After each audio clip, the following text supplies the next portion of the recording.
以色列是美国的战略包袱，这是美国外交政策杂志最近发表的评论。日前，美国国会众议院57名民主党籍议员签署了一封信，呼吁拜登政府采取一切可能的措施，敦促以色列政府不要对加沙地带南部城市拉法发起地面进攻。在这封信中，议员们敦促拜登政府援引现行法律和政策，立即停止向以色列政府提供某些军事援助，包括根据已签署惩罚的文件提供的援助。外界注意到，今年3月，拜登也曾警告以军不要攻打拉法，否则将踩踏红线。然而，以色列总理内塔尼亚胡似乎并不听劝，并表示，即便没有美国支持，以方也要对拉法发起地面进攻。有评论指，从以色列国防军进入加沙地带开始，美以之间的分歧就在不断积累。5月5号，据美媒报道，2名以色列官员表示，美国政府日前暂停了向以色列运送美国制造的弹药。有观察指，这是去年10月7号新一轮巴以冲突爆发以来，美国首次停止向以色列军方运送武器。报道还指，这一事件引起了以色列政府内部的严重担忧。以方官员正在了解详细原因，不过截至目前，美国白宫、国防部、国务院等各部门都没有对此作出回应。此前，一个由90多名律师组成的团体曾联名致信美国政府，敦促政府切断对以色列的军事援助。他们认为，以色列在加沙地带的行动不符合美国法律和国际法。值得注意的是，就在同一日，以色列国防部长加兰特表示，以色列认为有迹象显示巴勒斯坦伊斯兰抵抗运动实际上不打算与以色列达成任何停火协议。这也就意味着，在非常近的未来，以军将对拉法展开地面军事行动。1天后，5月6号，以色列国防军就发布声明称，根据以色列政府的批准，以军将通过海报、短信、电话等形式呼吁拉法东部地区民众向马瓦西地区转移。另据以色列陆军电台消息，以军相关行动是此前1天以色列政府经会议做出的决定，以方已就此向美国做了通报。实际上，5月1号，美国国务卿布林肯在与以色列总理内塔尼亚胡会见时，曾劝诫以色列，称美国不支持以色列对拉法发动大规模地面进攻。如果没有保护当地民众的计划，美国就反对以色列在拉法采取军事行动。当时，内塔尼亚胡的回应是，以军在拉法的军事行动没有先决条件，对拉法的进攻将会发生。不仅如此，在与布林肯会面的前1天，内塔尼亚胡就曾表示，无论是否达成停火协议，都要进攻拉法。对此，哈马斯高级官员乌萨马·哈姆丹表示，如果以色列进攻加沙地带南部城市拉法，哈马斯将停止与以色列的所有非直接谈判。哈姆丹说，以色列威胁进攻拉法是谈判中的敲诈手段。内塔尼亚胡政府确实还是想要进攻拉法。战争呢打到现在，他想要实现彻底消灭哈马斯，他就得发动最后这场战事。以色列呢现在进攻拉法确实是面临着很多的挑战和难度。美国政府其实一再表明呢，他是不支持以色列继续发动战争的所以说呢，那么以色列如果一意孤行，那么就会使得美国和以色列的关系呢也会遭遇一个更加困难的局面。基于国际舆论的压力，近段时间以来，美国不得不加紧敲打以色列。4月29号，美国国务院宣布认定以色列5支安全部队存在严重侵犯人权行为，这是美国首次就以色列武装部队作此结论。据路透社消息，这5支部队中的3支隶属以色列国防军，另外2支归民政机构管辖。美方表示，以方已对其中4支安全部队进行了整改，但第5支部队仍未采取足够整改措施。多家媒体指，第5支部队指的就是以色列耶胡达胜利营。不过有意思的是，美方在此次认定中强调，所有侵犯人权行为发生于本轮巴以冲突之前，也未发生在加沙地带。美国制裁以色列军队呢，这种做法在以往的历史上还是非常罕见的。第一个，它实际是安抚国内的民众，它实际是和以色列呢也是有保持距离的。第二个其实是给国际社会传达一个信号，同样呢，是因为这个在过去的这个半年多啊，美国执意或者说偏袒以色列，导致了美国的国际形象呢遭到了巨大的损害。还有一点呢，我觉得就是敲山震虎。美国呢通过制裁，它实际是要警告现在的以色列政府，他们未来要在拉法发动战争，必须呢慎之又慎。实际上，上个月底，美媒就曾报道称，美国政府准备以侵犯约旦河西岸巴勒斯坦民众人权为由，制裁以色列国防军下属耶胡达胜利营。美联社称，如果该制裁正式宣布，这将是美国政府首次制裁以色列部队，制裁将禁止该营及其成员接受任何形式的美国军事援助或训练。消息曝光后，以色列不同政治派别人士均发声反对，认为这将进一步加剧美以关系紧张。4月21号，以色列国防部长加兰特战时内阁成员甘茨与布林肯通电话，试图说服拜登政府放弃对耶胡达胜利营实施制裁的计划，但美方在当天的通话简报中对此事并未回应。以色列财政部长斯莫特里赫甚至说，美国政府绝对疯了。同日，内塔尼亚胡也表示，美国政府拟制裁以军一支部队高度荒谬，他将尽全力反击对以军任何一支部队的制裁。上周末，有埃及官员透露，以色列声称给哈马斯1周时间以达成协议，否则就要开始进攻拉法。那么，要不要打拉法，是不是已经成为以色列用来压制哈马斯的一枚关键的筹码呢？拉法之战是以色列的应该说在加沙战争的这个决战阶段，因为此前的6个月，以色列重点在清理这个加沙地带的北部啊。大家要看地图的话，知道加沙地带42公里长，它的人口结构是一个哑铃型的，就是人口集中在北部和南部。以色列是把100万巴勒斯坦平民驱赶到了中南部，然后这个人去这个楼空，以色列就狂轰乱炸，然后再掘地3尺，对吧？清剿完了以后，然后呢，就是再把这个南部的巴勒斯坦人再腾回到这个北边来啊。这个过程中，其实呢，就是为加沙这个拉法决战。实际上，这个220万人，现在150万人，这个都集中在拉法地区。所以呢，他要搞这个大规模的这个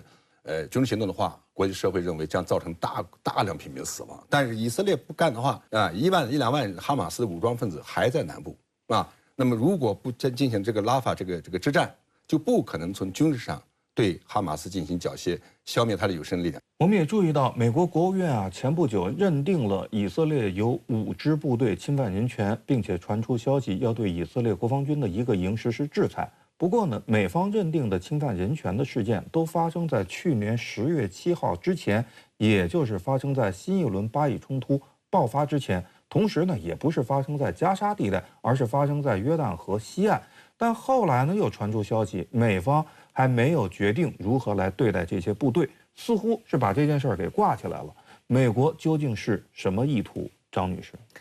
我个人认为这个事情的象征意义是大于实际意义的。那么美国这样做呢，我觉得它释放出这种信号吧，它是有2个目的。第一个呢，就是它要在这个美国的这个国内外啊，那么在这个美西方世界当中呢，营造一种呢，好像拜登啊和内塔尼亚胡有失和的这个新闻。那目的呢，就是要这个告诉人们，美国支持以色列，并不代表着他认同内塔尼亚胡的一切行为。所以他这次所制裁的这个所谓的这个耶胡达胜利营吧，那么它其实是右翼和极右翼势力所组成的这么一支军队。所以呢，它的目的也是想告诉大家说，你看美国跟这个右翼和极右翼还是有一些这个分裂的。那么另外的一个这个意涵呢，就是说美国想告诉这个约旦河西岸的人民，就是想要去对他们进行一些安抚，然后呢，进而去分化巴勒斯坦人。为什么这么说呢？因为从本轮的巴以冲突爆发以来，到现在，实际上这个约旦河西岸的这个民间呢是越来越愤怒啊。美国最担心的也是说他们连成一体啊，所以他们呢要故意去做出一些这样的举动，那么去好像说我要去制裁或者有可能去制裁一个活跃于约旦河西岸的这么一股以色列的势力了，由此呢来避免约旦河西岸的加沙化。前不久呢，美国也刚刚通过了价值260亿美元的对以色列的军事援助。有报道称呢，有一个由90多名律师组成的团体联名致信美国政府，敦促政府切断对以色列的军事援助。我想请教马先生啊，就是如果最后坐实以色列军队确实使用了美国援助的武器，侵犯了人权，那么美国是否要承担责任？美国在过去的这个外交这个实践中是有这样的先例的啊，比方说他拜登政府上台以后，他认为沙特在这个也门的这个干涉战争中用了美国的武器啊，造成了大量的平民这个伤亡。那么美国根据美国的国内法或者美国的人权标准，那么就减少了对沙特某些类型的这个装备弹药的这个出口啊，以此来做一个平衡，回应这个舆论压力。但对以色列的，我觉得这完全是另一回事情。因为美以关系太特殊了，不管共和党还是民主党都不可能牺牲以色列安全来安抚这个世界舆论，都不可能说牺牲美以特殊的关系来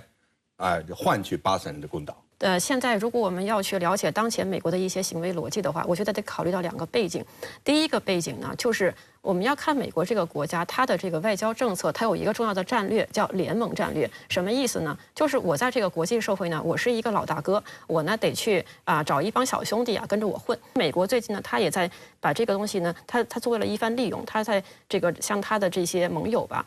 给他们释放一个信号。你看以色列都已经如此的不得人心了，可是我还是抵住压力再给他兜底啊。那么所以说我美国对于我的盟友做出的这些安全承诺，我是会负责到底的。那么另外的一个方面呢，就是我们要看到从长线来看，其实以色列在它周边的跟这个阿拉伯的国家的关系当中呢，并不是越来越差的。诚如刚才马老师所讲到的，就是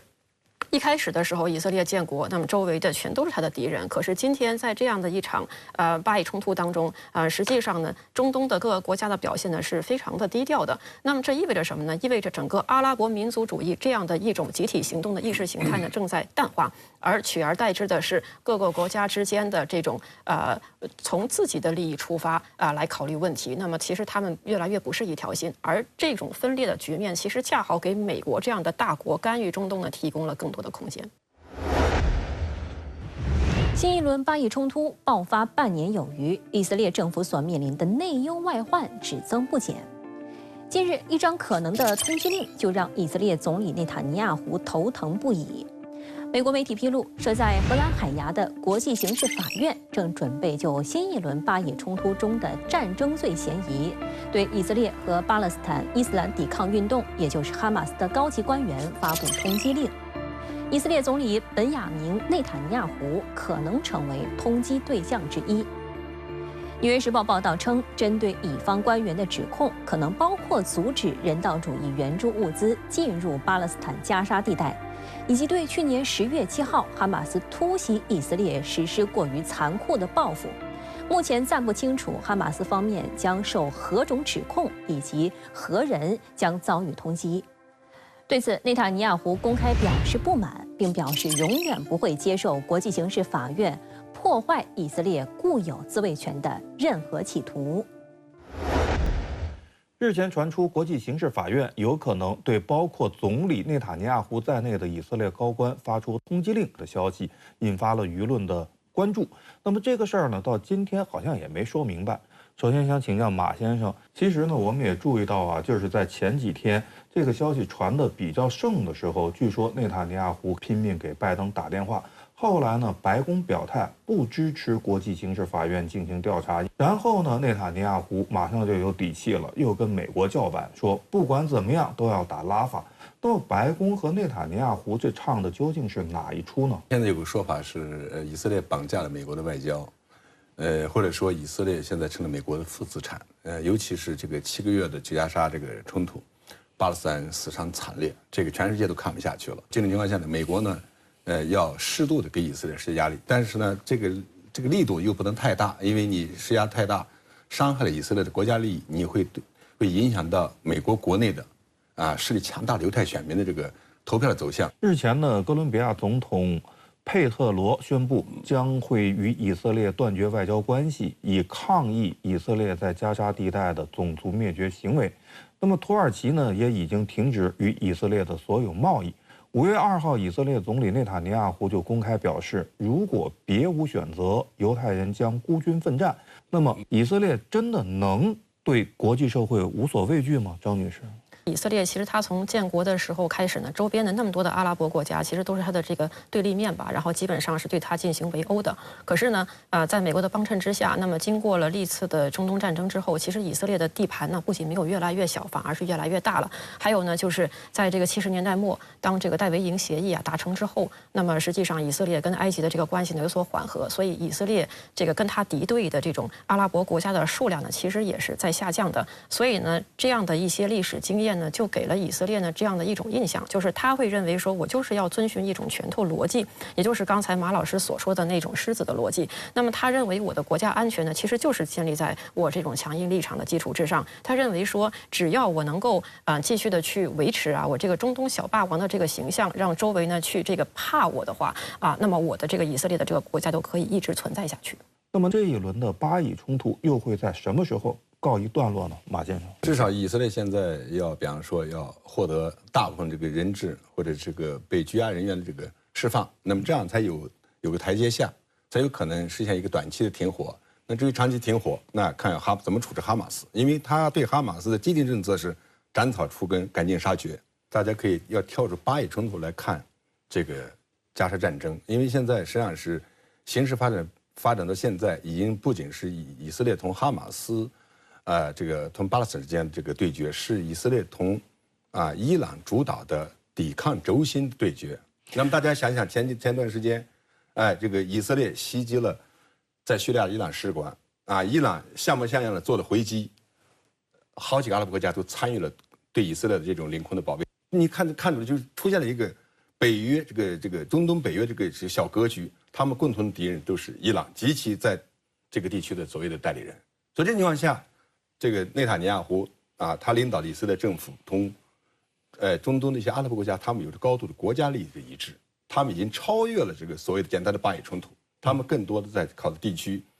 同伊朗在争夺这个势力范围。上周布林肯展开了去年10月以来的第7次中东之行，前6次基本都无功而返。那么这一次呢，布林肯说决心要让以色列和哈马斯现在就达成停火协议，短期之内，比如说1周之内，双方能够达成停火协议吗？就这个部分释放人质是有可能达成的。永久停火就意味着以色列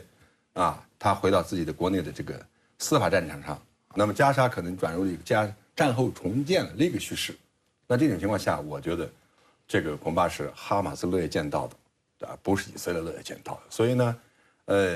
因为以色列军方他参谋长已经说了，加沙战争起码还要持续1年，也就是说2024年要整年加沙战争不会结束的。那么我们一般判断，加沙战争会处在一个